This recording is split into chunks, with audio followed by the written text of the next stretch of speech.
जय श्री ओम नमः सिद्धेभ्यः। जय श्री ओम नमः सिद्धेभ्यः। जय श्री ओम नमः सिद्धेभ्यः। सर्वमंगलमांगल्यं सर्वकल्याणकारकं प्रधानं सर्वधर्माणां जैनं जयतु शासनं। जैनं जयतु शासनं। जैनं जयतु शासनं। पंच परमेष्टि भगवान की जय। आचार्य श्री गुरुवर कुंद कुंद महाराज की जय। आचार्य श्री गुरुवर विद्यासागर जी महाराज की जय। परम पूज्य मुनिवर श्री सुधासागर जी महाराज की। स्वशक्तियों का भान व्यक्ति को होना चाहिए। जिसको अपनी स्वशक्ति का भान नहीं है उसके लिए नीतिकारों ने कहा अंधे पीछे कुत्ते खाए। स्वयं पीस रहा है, पीसता जा रहा है, मेहनत कर रहा है, लेकिन वह स्वयं के पीसे हुए को स्वयं भी नहीं खा पाता क्योंकि अंधा है। इसलिए जैन दर्शन ने द्रव्य दृष्टि की तरफ प्रेरणा दी। कम से कम तुम्हें इतना अनुभव होना चाहिए कि तुम कितना पीस चुके हो, कितना गेहूं तुम चक्की के अंदर डाल चुके हो, उतना आटा निकला है कि नहीं निकला के कहीं कुछ गड़बड़ हो रहा है। जितनी मुट्ठियां तुमने डाली हैं, जितना तुमने डाला उतना कम से कम आटा है कि नहीं। पीसते तो आटा तो हम गेहूं तो हमने क्विंटलों से क्विंटल डाल दिए और आटा देखते हैं तो खाने लायक भी नहीं निकला। कहाँ गया? कोई चक्की के अंदर कोई भूत होगा? कोई भूत नहीं था, हमारा अंधापन था। लूट लिया, खा गए कुत्ते। क्योंकि हमने पीसते ध्यान ही नहीं दिया कि हम आटे की तरफ सुरक्षा करें। बहुत सारे लोग मेहनत करते हैं, परिश्रम करते हैं, लेकिन उनके खाने के लाले पड़े रहते हैं, बहुत कमाते हैं। जैसे कल मैंने मजदूरों की बात कही थी। मजदूर आज हर मजदूर के लिए 8 दिन में इस सहयोग की जरूरत पड़ गई। आज लोगों को चारों तरफ से आ रहा महाराज जी बांटना है। अभी मुख्यमंत्री राहत को उसकी बात आई तो लोगों ने कहा कि महाराज जी हमारे यहीं भूखों मर रहे लोग बात। मैं सोचकर ताज्जुब कर रहा हूं कि जिंदगी भर कमाने के बाद हम 8 दिन का भी अनाज नहीं इकट्ठा कर पाए, 8 दिन की पूंजी नहीं कर पाए इकट्ठे। 8 दिन के लिए हमारे लिए मौका आया था। जिनके पूरी जिंदगी भर कमा रहे हैं और अब ऐसे समय पर खाने को नहीं है, इन्हीं लोगों के लिए मुहावरा चालू होता है, अंधे बन के पीसा है और सब कुत्ते बनकर खा लिया। स्वयं नहीं अंधे बन के पीना, स्वयं कुत्ते बन के खा गए। यानी पापों में गंवा दिया, गलत कार्यों में गंवा दिया। वहां तो आटा दूसरा कुत्ता खाता है, यहां अपने अंदर की कमाई हुई जो संपत्ति है उसको स्वयं के अंदर का कुत्ता खा जाता है। और कुत्ता जो खाता है उससे ताकत नहीं बढ़ती। कुत्ता जो खाता है उससे ताकत नहीं बढ़ती। पाप जब मन करता है तो ये मन पाप किए हुए से कोई ताकत नहीं बढ़ाता। इसलिए मैंने कल बड़े विस्तार से कहा था, हमारे शास्त्रों में कहा गया है जिंदगी में हर व्यक्ति के लिए 12 साल तक का लॉकडाउन की व्यवस्था करके चलना चाहिए। कल उदाहरण दिया था मैंने भद्रबाहु स्वामी के। उस समय के सेठों ने ये कहा मेरे पास 12 साल का है, 12 साल तक एक अनाज नहीं आएगा, मजदूर नहीं खुलेगी, बाजार नहीं खुलेगा, हम सब खाएंगे और आपको भी खिलाएंगे। गुरु से कहा। उससे हमें ये शिक्षा मिलती है कि हर व्यक्ति को अपनी जिंदगी में 12 साल की तैयारी करना चाहिए। वो हर तरफ से होता है। हम 12 साल तक बाहर नहीं निकले तो अंदर रह करके भी जीने की ताकत होना चाहिए। 12 साल से हमें कोई कुछ नहीं देगा तो भी हमारे पास जीने की शक्ति होना चाहिए।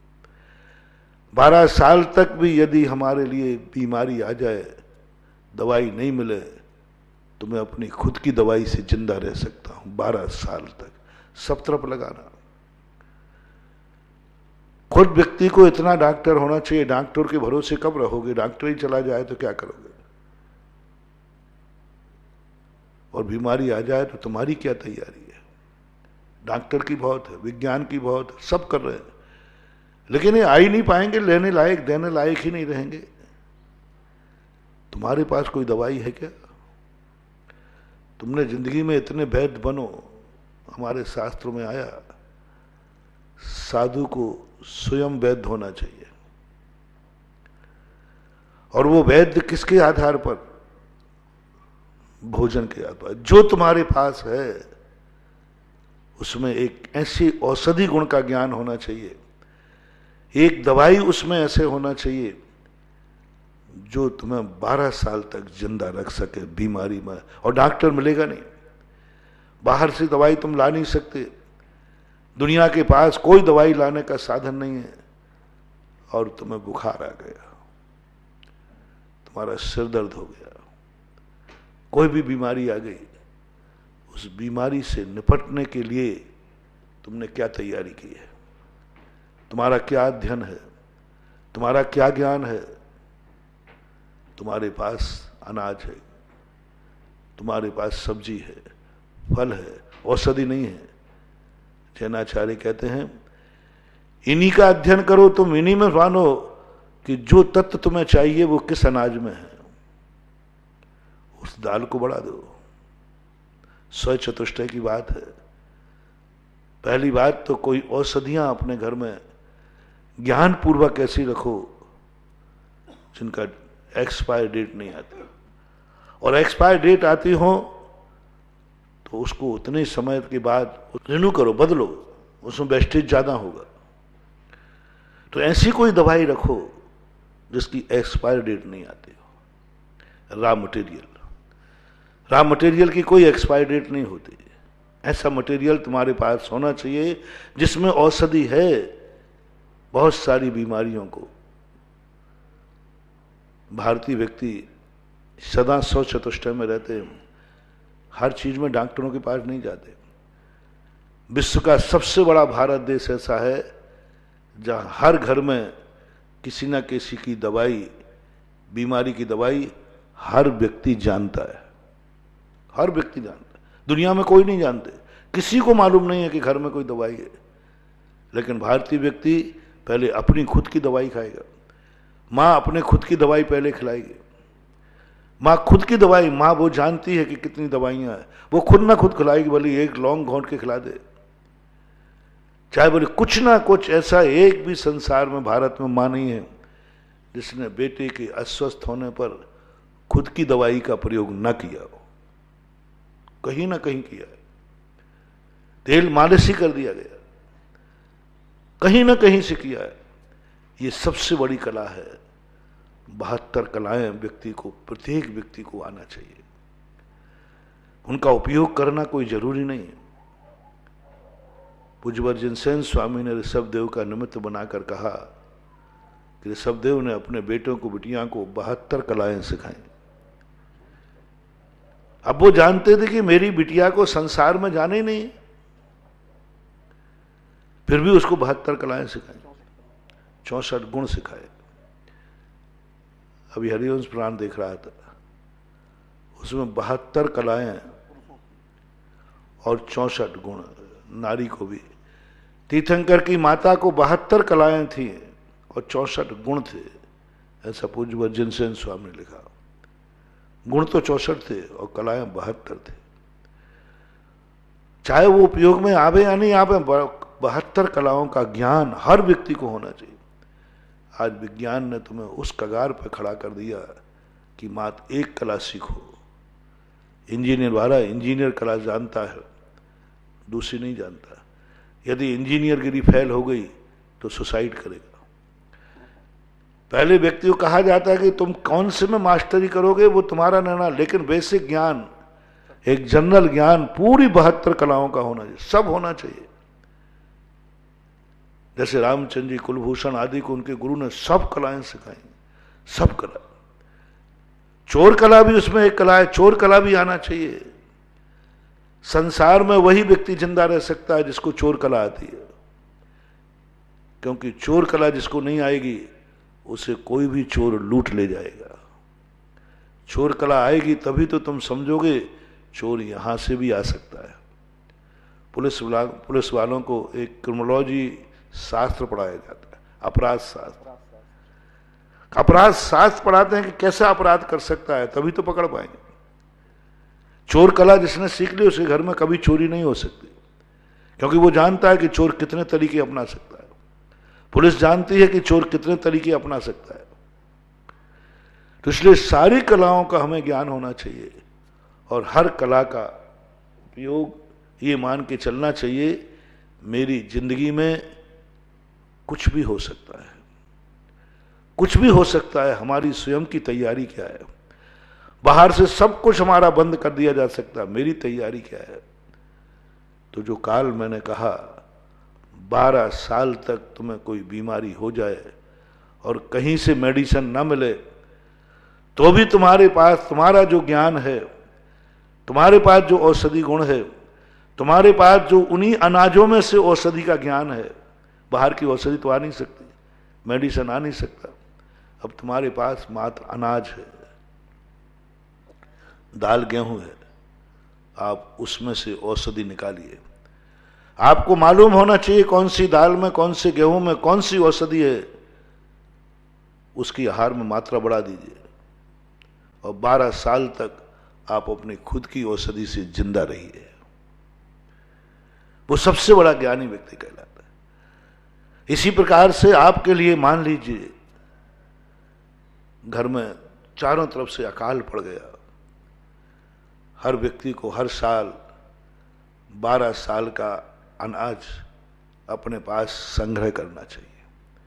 सरकार को भी करना चाहिए, राजकोष के लिए भी यही आदेश है कि 12 साल तक यदि टैक्स नहीं मिला, 12 साल तक अकाल पड़ा, तो 12 साल को राजा के पास खजाने में होना चाहिए प्रजा की दाल रोटी। जो राजा सोमदेव ने भी यही बात लिखी कि 12 साल तक यदि मान लीजिए अकाल पड़ जाए, एक भी व्यक्ति से टैक्स नहीं ले सकते, कोई आना जाना बंद है, तो भी अच्छा राजा वो कहलाता है जो 12 साल तक प्रजा को भूख से नहीं मरने देगा। हर राजा के पास 12 साल का कोष होना चाहिए। सरकारों के पास 12 साल के लिए खजाना होना चाहिए, अनाज होना चाहिए। 12 साल तक भी यदि किसी कारण लॉकडाउन करना पड़े तो सरकार को ये घोषणा करना है 12 साल तक तो मैं किसी को भूखा नहीं मरने दूंगा, क्योंकि हर साल 12 साल का उपयोग करें और जब दूसरा समय आ जाए तो वो अनाज को निकाल देवे और फिर 12 साल का रख लेवे। यानी सदा हर साल उसके पास स्टॉक में 12 साल का अनाज होना चाहिए। सही सरकार, सही उन्नत देश, सही बुद्धिमान देश वही सही राजा है जिसके कोष में प्रजा को खिलाने के लिए 12 साल का अनाज है। आवक है नहीं और जावक ही जावक है। वही सबसे बड़ा प्रजापालक है जो अपने अंडर में 12 साल के पशुओं को भी नहीं मरने देगा।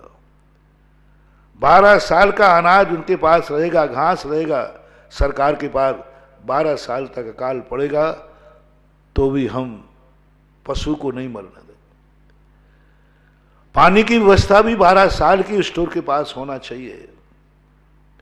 राजाओं के पास आपने देखा किलों में अथाह पाताल तोड़ कुएं होते थे, अथाह कुएं, वो पाताल तक कुएं खोदते थे।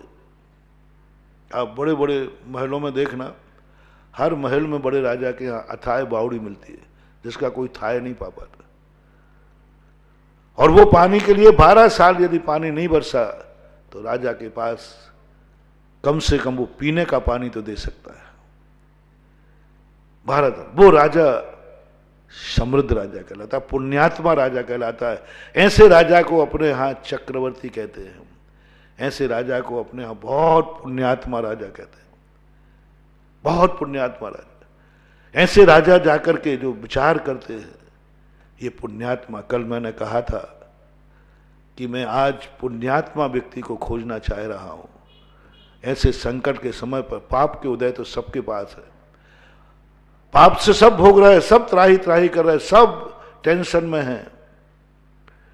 मैं उस पुण्यात्मा को खोज रहा हूं जो ये घोषणा करे, उस सेठ को खोज रहा हूं, वो चाहे टाटा हो, चाहे बिरला हो, चाहे कोई भी हो, जो ये कहे 12 साल तक मेरा कोई धंधा नहीं चले, कोई फैक्ट्री नहीं चलेगा, तो भी मैं और मेरा मजदूर भूखा नहीं मरेगा। फैक्ट्री नहीं चलेगी तब भी मैं वेतन दूंगा, मेरा मजदूर भूखा नहीं रहेगा।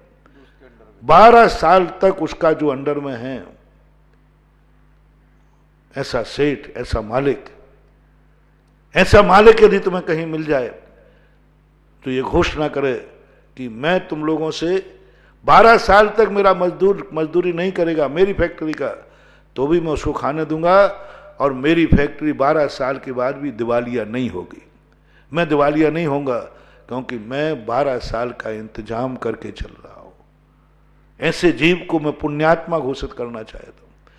ऐसे जीव को मैं महापुण्यात्मा घोषित करना चाहता हूं, जो अपनी 12 साल के लिए 3 घोषणाएं करे। 12 साल तक भी लॉकडाउन हो, पहले तो देश को कर दूं, उस देश को मैं बहुत बहुत आशीर्वाद पुण्यात्मा देश कह सकता हूं, विकसित देश कहता हूं, समर्थ देश कहता हूं।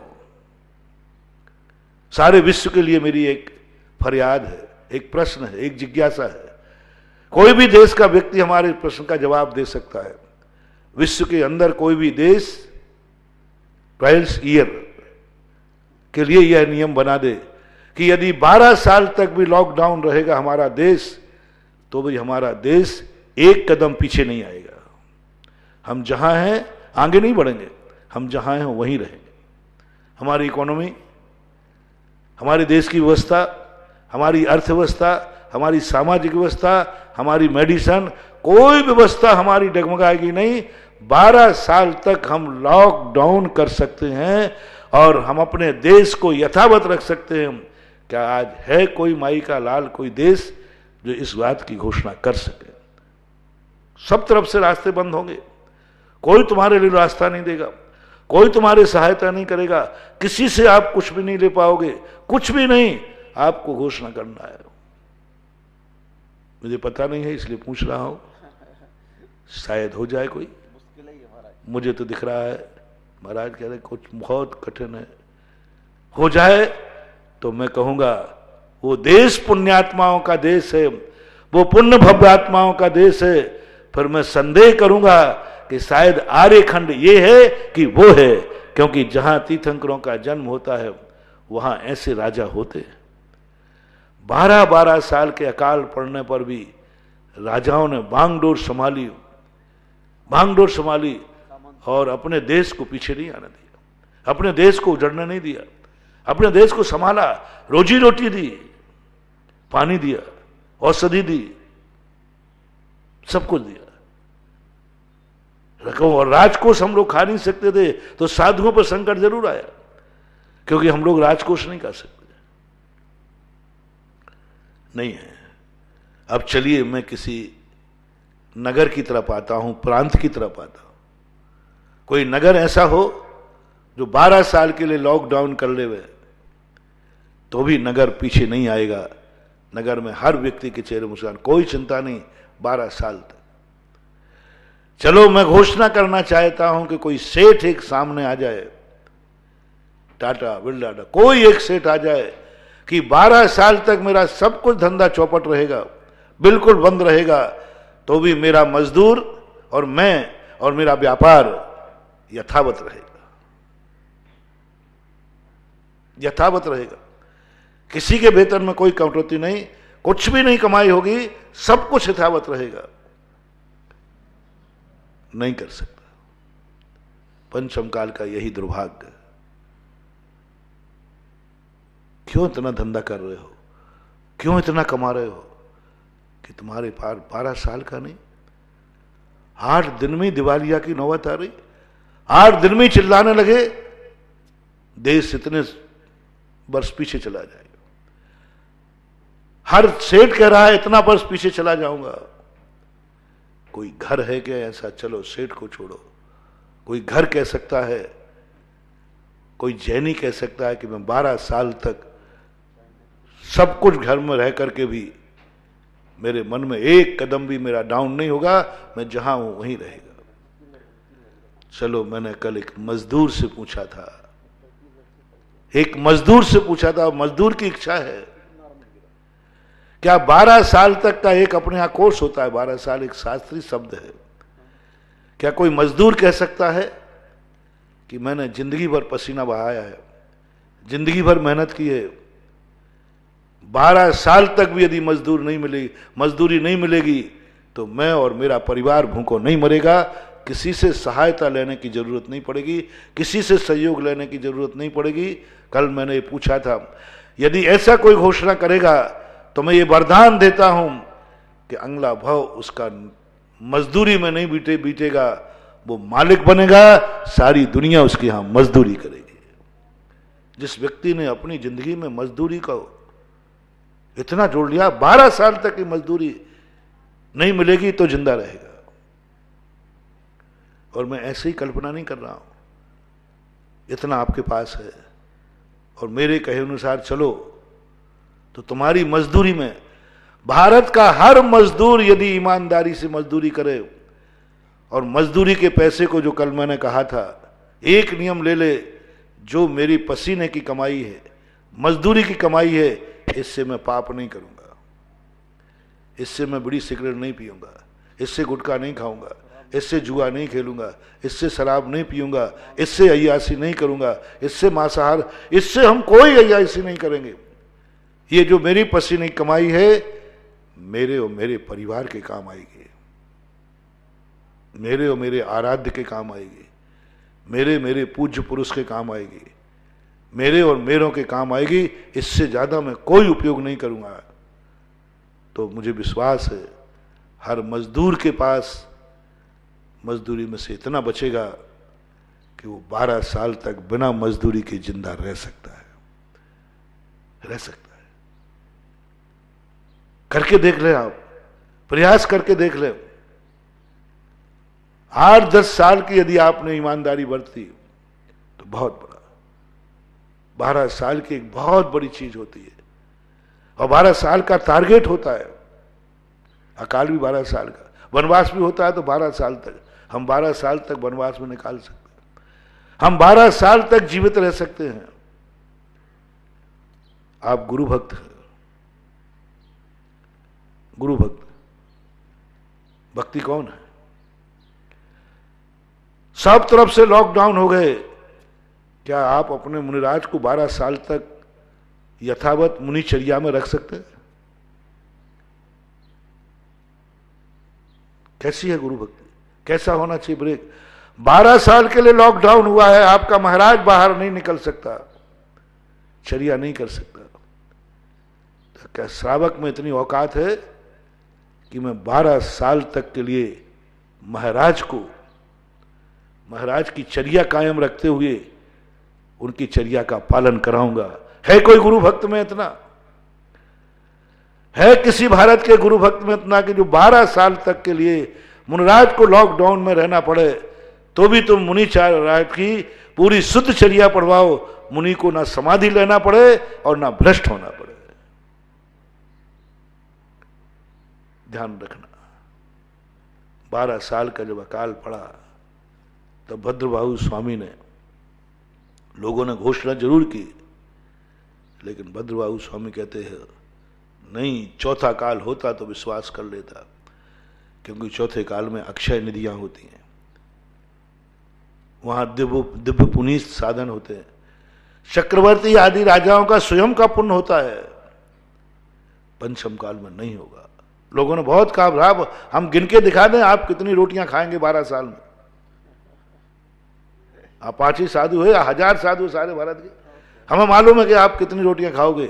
12 साल की प्रतिदिन की रोटियां, ये देखो, ये पकड़ो, अभी रखता, इतनी दाल, इतनी सब्जी, इतना पानी, सब कुछ स्टोर किए देता हो। नहीं, भद्रबाहु स्वामी कहते हैं ये तुम रख ही नहीं पाओगे, उसके पहले ही लुट जाओगे। महाराज को दे नहीं पाओगे उसके पहले लुट जाओगे, महाराज खा नहीं पाएंगे उसके पहले छीन लेंगे, महाराज खा भी लेंगे पच नहीं पाएगा और पेट फाड़ के लोग निकाल लेंगे। भद्रबाहु स्वामी का जो संदेश था लोगों ने बड़ा विश्वास दिलाया।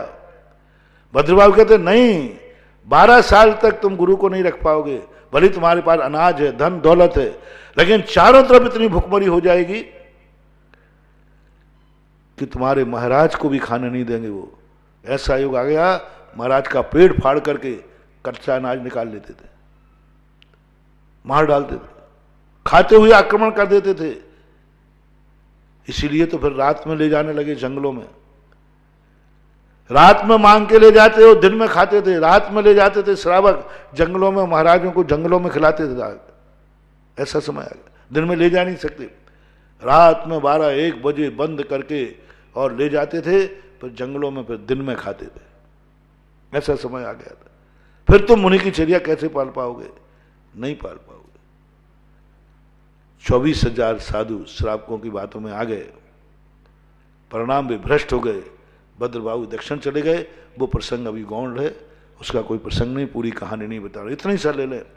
12 साल के लिए नहीं, यदि आपके यहां कोई भक्त हो कि महाराज 12 साल तक मैं आपको जिंदा रख सकता हूं और चर्या, फिर मैंने कहा चारों तरफ से भुखमरी आएगी, वे तुम्हें लूट लेंगे, वे क्षेत्र में घुस जाएंगे, वे कहें महाराज को खिलाने के लिए है, पहले हमें खिलाओ, हमारा बच्चा है, महाराज बहुत बड़े हैं, लूट लेंगे, फिर क्या करोगे आप? फिर कैसे रखोगे सुरक्षित? तो भी तुम्हारे पास औकात होना चाहिए, महाराज उनसे भी मैं निपट लूंगा। जो हमारे मुनिराज के यहां जहां ठहरे हैं, उस दरवाजे जो भी आएगा अंदर आने के पहले, महाराज को देने के पहले उसको भी रोटी मिलेगी, ये वायदा मैं करता हूं। लूट ही नहीं पाएगा। लोग क्यों लूटेंगे? उनको रोटी मिल जाएगी। अभय कुमार थे, शरणक पुराण में या कहीं भी अभय कुमार की एक कहानी आती है, बहुत पहले पढ़ी थी। राजा ने कहा कि सब लोग अपना भोजन स्वयं करेंगे, कोई भी आ सकता है छीनने वाला, कोई भी, कुत्ते भी आ सकते हैं, सूकर भी आ सकते हैं, कोई भी आ सकता है, और सब लोगों को अपना स्वयं का भोजन करके दिखाना है, वो ज्ञानी माना जाएगा। उठेगा नहीं, अपना स्वयं का भोजन करके उठेगा, पूरा भोजन करके उठेगा नहीं, और दूसरे को देगा नहीं, और छीनने वाला कोई भी आ सकता है। सारे राजकुमार बैठ गए, राजा ने कुत्ते छोड़ दिए, और बड़े खूंखार कुत्ते थे, 500 कुत्ते छोड़ दिए, और वे सब झपट पड़े। राजकुमार भागे अपनी अपनी थालियां छोड़ गए, अरे भोजन बचाएंगे, प्राण बचाएं। अभय कुमार जैसे सब राजकुमार उठ के भागे, सबकी पत्तलें अपने चारों तरफ कर ली, एक हाथ से खाता जाए, एक हाथ से कुत्तों को फेंकता जाए। कुत्तों को तो लेना देना क्या था? सारे राजकुमारों की थालियां अपने चारों तरफ खिसका करके और सब कुत्तों को एक एक टुकड़ा डालता जाए और स्वयं खा लिया जाए, और पूरा भोजन कर लिया, और कुत्ते भी संतुष्ट और स्वयं भी संतुष्ट हो गया। ऐसी ताकत किसी के पास हो कि महाराज हम अपने मंदिर की पूजा और गुरु का आहार निर्विघ्न कराएंगे, लूटने वाला भी नहीं आएगा, लूटने वाला जो लूटने आएगा मैं उसको दरवाजे पे पहले इंतजाम कर दूंगा, उनका इंतजाम पहले कर दूंगा, तो भी मैं 12 साल की सुरक्षा करता हूं। इतनी हिम्मत, इतनी तैयारी जिसके पास होती है वह सही गुरु की सुरक्षा कर सकता है, वह सर्वोत्कृष्ट गुरु की भक्ति कहलाती है। और यदि गुरु महाराज मरोगे तो पहले मैं मरूंगा, बाद में गुरु मरेगा, पहले मेरा मरण होगा, मैं भूखों मरूंगा, बाद में गुरु मरेगा। ऐसा दिन जिसका तैयारी होती है वो 12 साल तक, 12 साल की बात नहीं कह रहा हूं, होते हैं ऐसे कई लोग, हुए हैं ऐसे कई लोग चतुर्थ काल में, आज नहीं है।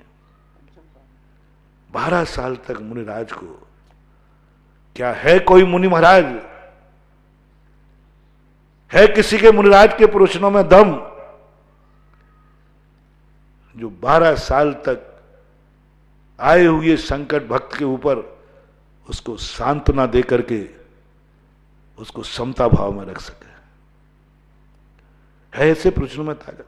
12 साल तक संकट आवे, 12 साल तक लोग दुखी हो रहे हैं, 12 साल तक खाने को नहीं है, और गुरु महाराज के पास ऐसा वचन है जैसे एक वचन देते हैं सब समता भाव में चले जाते। 12 साल तक शांत, एक दिन 2 दिन नहीं, 14 तारीख तक के नहीं, यहां तो 14 तारीख में आकुल व्याकुल हो रहे हैं। महाराज 31 तारीख हो गई, आपने 31 कहा था, आकुल व्याकुल हो रहे। मतलब हम तुम्हारे लिए प्रवचनों के माध्यम से वो ताकत, वो समता वो नहीं दे पा रहे हैं कि तुम कहो कि नहीं कोई बात नहीं महाराज, आकुल व्याकुल हो रहे थे, आपका प्रवचन सुनकर के मुझे शांति मिल गई। मैंने भी अपने प्रवचनों को टटोला, क्या मेरे प्रवचनों में इतनी दम है कि 12 साल तक संकट में गिरे हुए व्यक्ति के भी मैं परिणाम संभाल सकूंगा, उसको समता भाव में ला सकूंगा। मेरे प्रवचनों से आएगा, मेरे आशीर्वाद से आएगा। 12 साल तक नहीं, लेकिन हुए हैं ऐसे लोग जिन्होंने 12-12 साल तक व्यक्ति को रखा, उसको बिगड़ने नहीं दिया, उसको नहीं जाने दिया। वारिसेन महाराज, पुष्पढाल, 12 साल तक गजब। मैंने ऐसा बहुत साल, मेरे पास तो साहब, मैं तो 2-4 दिन में घबरा जा, मन के जा भाई भाड़ में जाए तो मैं क्या करूँ। देखो मैं बहुत असहिष्णु आदमी हूँ, मेरी सहनशीलता घंटे भर टिक जाए तो भौ ही बहुत है, इतना भी नहीं है। थोड़ी सी प्रतिकूल परिस्थिति में हम कह देंगे हम क्या करें, भाड़ में जाओ तुम, मैं क्या करूं, हमारे बस की बात, पीछे हट जाऊंगा, माथा फोड़ी लगाऊंगा तो सही, ऐसा नहीं है, बिल्कुल नहीं। थोड़ा बहुत तो मेहनत करूंगा, समझाऊंगा, बुझाऊंगा, सब करूंगा। वो नहीं समझेगा तो अंत में कह दूंगा तू भाड़ में जा, मैं क्या करूं, तेरे कारण जो दिखाए सो करो। चिड़चिड़ापन आ जाए बहुत जल्दी, बहुत उथला है ना, पानी ज्यादा गहरा नहीं है, बहुत छोटी सी सहिष्णुता है, बहुत छोटी सी समता है, बहुत छोटी सी साधना है, बहुत छोटा सा ज्ञान है, बहुत जघन्य लब्धि स्थान का रत्नत्र है, जघन्य स्थान का लब्धि स्थान रत्नत्र है। एक बार आचार्य श्री से हमने लोगों ने पूछा, बहुत पहले की घटना है, कि हम लोगों के असंख्यात लब्धि स्थान बता रहे थे, तो अपन लोगों के लब्धि स्थान इनमें से कितने हो सकते हैं, तो उन्होंने कहा जघन्य मानो, जघन्य लब्धि स्थान है लब्धि स्थान है, ऐसी बात नहीं है, लेकिन जघन 33 नंबर और 45 नंबर के बीच के हैं, मध्य के भी नहीं है, तृतीय श्रेणी के लब्धि स्थान हैं।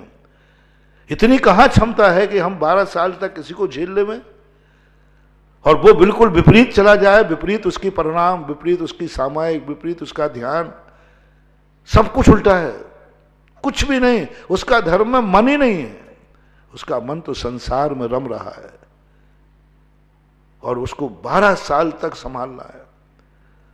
ओहो, धन्य है वारिसेन महाराज, उनको मालूम चल गया था पहले दिन ही कि मेरा ये जन्म का ग्रस्त अवस्था का मित्र था, और दोनों बहुत अच्छे लंगोटिया यार थे, तो वारिसेन ने दीक्षा ले ली, तो उनको आहार करने गए, तो छोड़ने आया, तो उनको आया मित्र तो वही है जो मित्र को भी पतन से बचा ले, तो बार बार वो कमंडल देवे महाराज को। पहले के महाराज क्या थे, आहार करके स्वयं कमंडल लेके जंगल में चले जाते थे। अब यहाँ मित्र के यहाँ था, वारिसेन के मन में आया, तो वारिसेन जाने लगे, कमंडल नहीं उठाया, तो पूछा महाराज जी कमंडल, हाँ चलो चलो, तो वो समझा घर के बाहर ले लेंगे, गांव के बाहर आ गए। महाराज ने कही नहीं कमंडल दे दो, हमेशा कमंडल मांगिए, हमारा कमंडल दे दो तुम जाओ। अब महाराज मांग नहीं रहे तो बिना मांगे कैसे देवे। अब वो याद दिलावे बार बार कि महाराज जी मैं चल रहा हूं, मेरी तो सोचो, मेरे अभी पेट में चूहा कूद रहा है, आपके तो भोजन हो गए। नगर वो बता रहे महाराज जी देखो ये वो स्थान है जहाँ अपन गिल्ली डंडा खेलते थे, यहाँ स्थान है अपन लुक छुपुर खोलते थे, यहाँ अपन ये खेलते थे।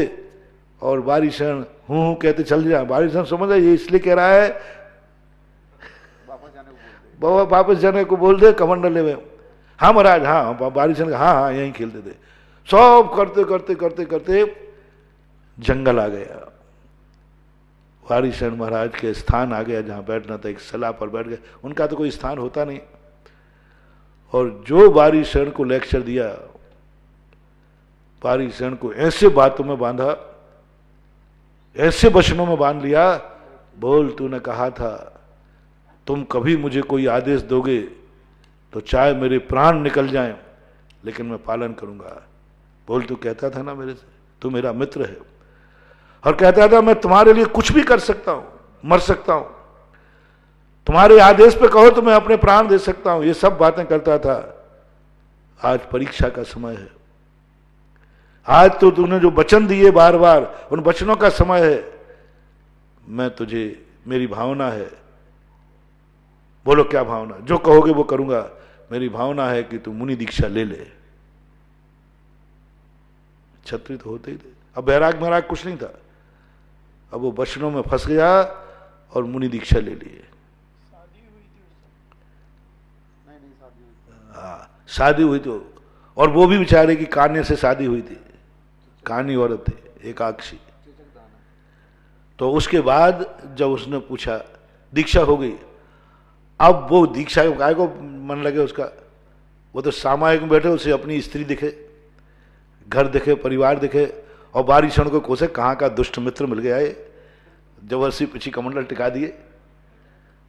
और बारिशण जान रहे हैं इसका वैराग्य नहीं है, इसका परिणाम राग में है, संसार में है। पहले दिन से जान रहे, दीक्षा ही जबरदस्ती दी गई।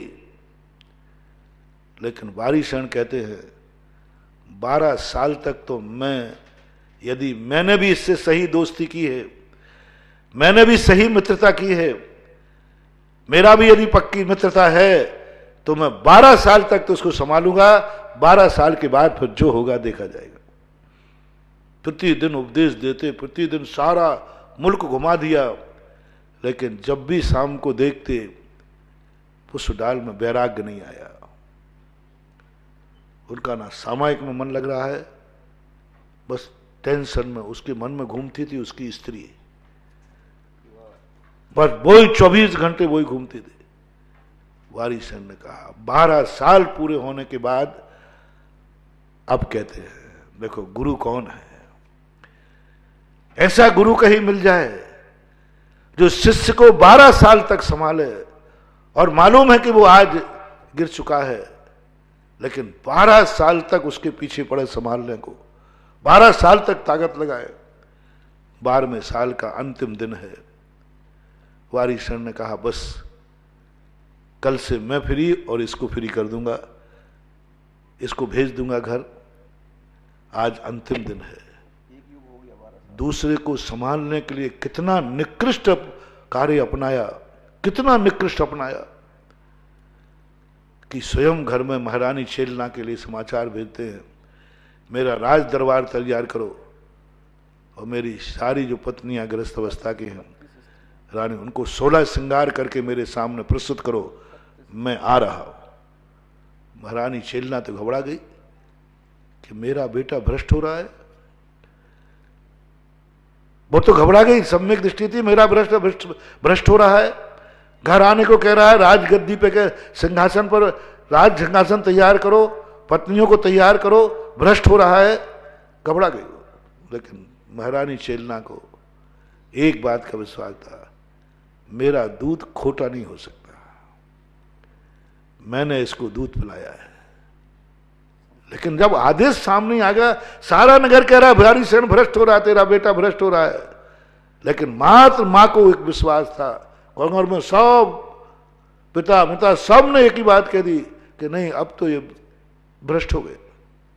सीधा आदेश दे रहा है, मैं आ रहा हूं नगर में, राज दरबार तैयार किया जाए। लेकिन मां छेलना के अंदर से आवाज आती, कभी ध्यान रखना बंधु, कोई कितना भी कुछ कहे, अंदर से एक आवाज आती, सबसे बड़ा सत्यवान अपनी आत्मा है, सबसे बड़ा जोशी अपनी आत्मा है। अपनी आत्मा से एक आवाज उठती है। महारानी छेलना कहती है हो नहीं सकता ऐसा। परिणाम ये निकला कि महारानी छेलना ने आज्ञा तो मान नहीं थी, राज दरबार तैयार किया। एक सिंहासन जो राज दरबार पे हमेशा बैठता था वो तैयार किया, बाजू में एक लकड़ी का पाटा लगा दिया, सिंहासन चंदन की चौकी जो भी लगा दी, और महारानियों को सबको तैयार कर दिया। वारी सेन आए अपने शिष्य को लेकर राज दरबार में चले गए। सब स्वागत हो रहा था, सब तैयारी थी। महारानी अभी भी साहस नहीं तोड़ रही। देखो वारी सेन सीधे घर में घुस के जा रहे हैं, इसका अर्थ है डाउट हो रहा। देखो घर में चला गया, देखो राजमहल में चला गया, सिंहासन की तरफ बढ़ने लगे। माँ का दिल धड़कने लगा, लेकिन अभी भी एक उम्मीद है, देखो कौन सिंहासन पर बैठता है। और वारी सेन सीधे राज सिंहासन को छोड़ करके और लकड़ी के पाटे पर पिछी लगा के बैठे। माँ की आत्मा खिल गई। यदि भ्रष्ट हो गया हो तो पिछी नहीं लगाता, और भ्रष्ट हो गया होता तो लकड़ी के पाटे पर ना बैठकर सिंहासन पर बैठता। पाटे तो दो ही थे, और जो पुष्पडाल था उसको जिंदगी में कभी सिंहासन नहीं मिला, वो जाके सिंहासन पर बैठ गया। रानियों को बुलाया गया, 32 रानियां थी उनकी, और पुष्पडाल से कहा इन रानियों को मैं छोड़ करके दीक्षा ली है। ये अप्सराएं सी सुंदर नारियां, आज्ञाकारी नारियां, ये राज वैभव सब देख, मैंने इसको छोड़ दिया है और मैं इसको ग्रहण करने नहीं आया हूं, मां तुझे दिखाने आया हूं। पुष्पडाल देख के लगने, इन रानियों को तुमने छोड़ा है, ये राज वैभव तुमने छोड़ा है, फिर भी तुम्हारा मन नहीं इस तरफ आता? बोले नहीं आता। तुरंत पुष्पडाल उठ करके वारी सेन के चरणों में गिर गया और कहा मैं कहाँ छोटी सी झोपड़ी, कानी स्त्री, वो भी गरीबी की दर्द था, उसका भी राग मेरे से नहीं जा रहा, और आपने ये सारा इतना सब कुछ छोड़ा है। चलो उठो यहां से, इसी समय चलो, आज के बाद मैं इस संसार में नहीं रहूंगा। तुरंत पुष्पडाल को लेकर मां चेलना कह रही बेटा आए हो तो कुछ नहीं, तुम्हारे लिए थोड़ी आया था। महारानी चेलना कहती रही भैया महाराज कुछ तो रुको। बोले नहीं वे तो चले गए। बोले चलो। पुनः दीक्षा लेकर पुष्पडाल ने ऐसी तपस्या दी कि ऐसी तपस्या की, बहुत तपस्या करके स्वर्ग को प्राप्त किया। तपस्या की, सल्लेखना मरण किया, लेकिन किसका परिणाम है? 12 साल का परिणाम है। 12 साल की मेहनत का परिणाम, परिश्रम का परिणाम। 12 साल तक आज कोई ऐसा गुरु है क्या जो अपने शिष्य को संभालने के लिए, अपने प्रियजन को संभालने के लिए 12 साल लगा दे, 12 साल तक भी अपने साहस न खोवे? बहुत कठिन है, बहुत कठिन है। थोड़े में से ही तू तड़ाक हो जाता है। बाप बेटे में एक दिन में तड़ाक, एक दिन में होता है न्यारक न्यारा हो जाता है, एक दिन में एक बात को लेकर हो जाता है। और हम 12 साल का सहन शुरू कर रहे हैं। 12 साल तक खोटा बेटा है वो निभावे, 12 साल तक खोटा बाप है तो निभावे, तो भी नहीं टूटना चाहिए। 12 साल की हिम्मत लगाओ। आज थोड़े से मियाँ बीबी में हुआ, थोड़े में शाम को कहो अच्छे है, सुबह कहो तलाक का फार्म भरा जाए। शाम को बहुत अच्छा चल रहा है, कहाँ वो, कहाँ है प्रेम, कहाँ है कोई किसी के प्रति, भाई भाई में 2 मिनट में तकरार हो जाए। 12 साल तक। इसी प्रकार जब भी कोई संकट अपनी जिंदगी में आवे तो मैं उस व्यक्ति को खोज रहा हूं जो ये कहे हर संकट को मैं 12 साल तक उससे मुकाबला करने के लिए तैयार हूं। यहां तो अभी 12 महीने ही नहीं हुए, 12 ही दिन नहीं हुए शायद अभी तो। 12 दिन में ही सारा विश्व अकुलता हो गया। 12 दिन में सारी जनता कहने लगी हम बहुत पीछे पहुंच गए, हम कितने पीछे देश पहुंचेगा, कितने पीछे क्या करेगा। हर मजदूरों के लिए भीख मांगना पड़ रही, हर व्यक्ति दूसरे की रोटियों पर आश्रित हो गया। 8 दिन में, 12 दिन ही नहीं हुए, 12 महीने की बात। चलो 12 साल का 12 महीने का तो कर समझौता कर लूंगा मैं। चलो 12 वर्ष को 12 महीने में समझौता करता हूं। ऐसे भक्त सामने आए जो हर मुसीबत से 12 महीने के लिए कम से कम लॉकडाउन में भी अपना साहस नहीं छोड़े, पीछे नहीं आएंगे, जहां के तहां खड़े मिलेंगे। एक कदम भी पीछे नहीं आऊंगा, जहां मैं हूं वहीं रहूंगा।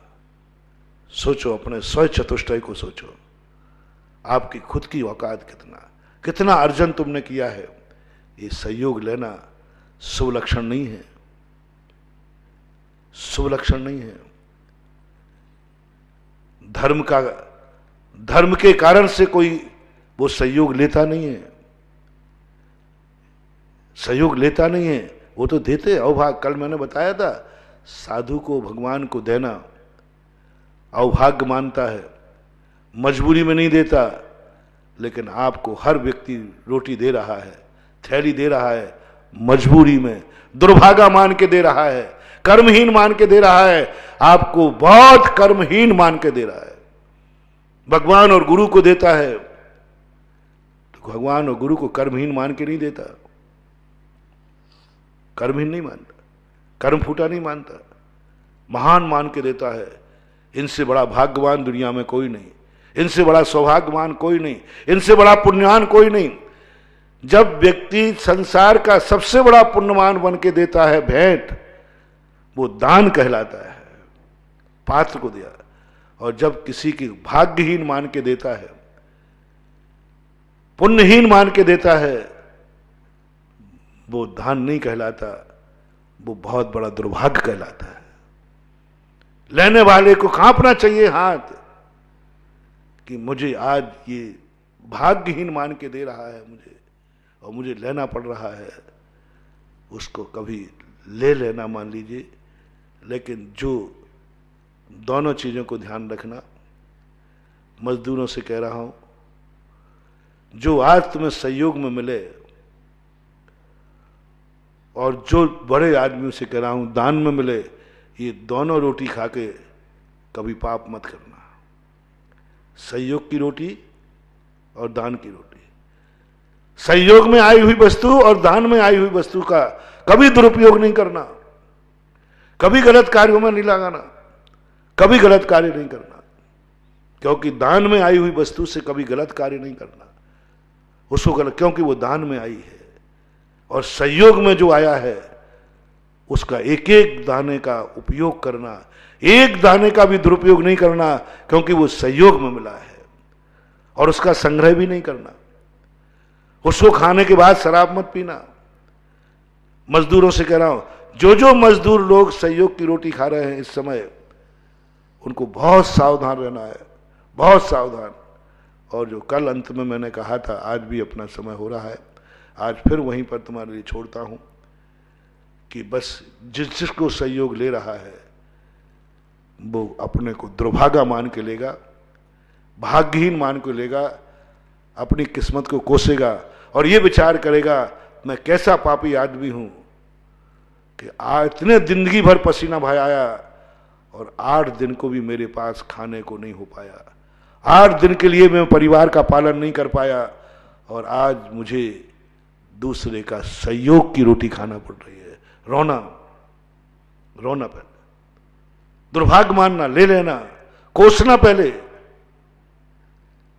और फिर खाते समय, सहयोग की रोटी खाते समय तुरंत भाव करना है मैं वायदा करता हूं, अब मुझे अतीत तो मेरा बहुत बुरा निकल गया, भविष्य में एक संकल्प करता हूं कि आज जो मैं सहयोग की रोटी खा रहा हूं इसको मैं ब्याज के लौटाऊंगा। चाहे वो भगवान से सहयोग लिया हो, चाहे गुरु से लिया हो, चाहे नमोकार मन से लिया हो, चाहे बाप से लिया हो, चाहे पड़ोसी से लिया हो, चाहे देश से लिया हो, चाहे राष्ट्र ने दिया हो।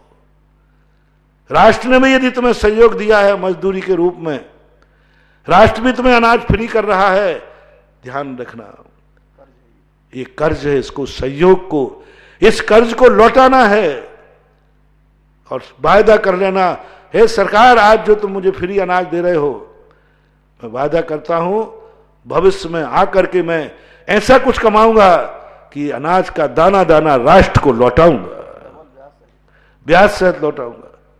भगवान से भी कह देना है, भगवान से कभी सहयोग लेना पड़े, भगवान से कभी आशीर्वाद लेना पड़े, कल कहा था मैंने, कभी शांति धारा करना पड़े तो भगवान से कहना, भगवान मैं दुर्भागा भाग्यहीन हूं जो आपसे मुझे लेना पड़ रहा है, मैं इसकी पाई पाई कल लौटाऊंगा दान देकर। मैंने कल दान की व्याख्या बहुत अच्छी बताई थी कि ये दान किस लिए दिया जाता है। ये दान कोई दान नहीं है, पूर्व में भगवान से लिया हुआ ऋण था, वो स्टैंडर्ड मेंटेन करके दान के रूप में लौटा रहे हैं। आगे की बात को अपन और समझेंगे। महावीर भगवान ने